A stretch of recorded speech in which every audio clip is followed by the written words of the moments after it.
And we've been through residential segregation. It's just separating people based on certain criteria or attribute into different neighborhoods or residential area. And we have another concept. We call that the hyper segregation. This means that residential segregation taken into extreme. When we take residential segregation into extreme, we get hyper segregation.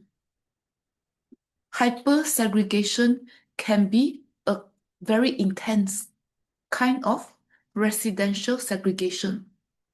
And according to your book, places that are considered hyper segregated would be Baltimore, Boston, Chicago, Cleveland, Detroit, Kansas City, Milwaukee, New York, Philadelphia, St. Louis, and so on and so forth.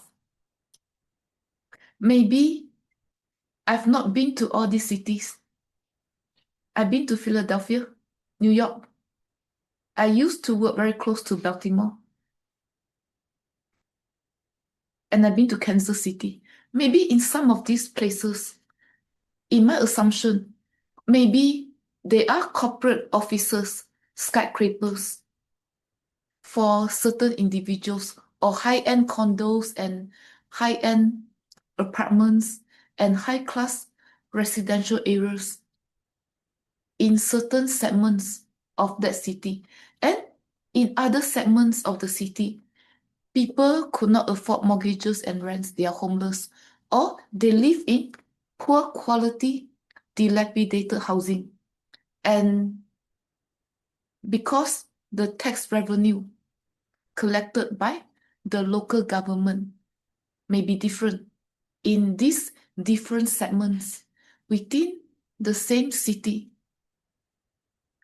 Because of that, the quality of services, utilities included, can be different in hyper-segregated places, cities included. And I told you before, I taught in Cleveland, Mississippi for 3 years. And these would classify as hyper-segregated as well. Cleveland, Mississippi. In Cleveland, there's a street. We call that the Lee Street, L-E-E. And on the west side of the Lee Street, the white live. On the east side of the Lee Street, the blacks live.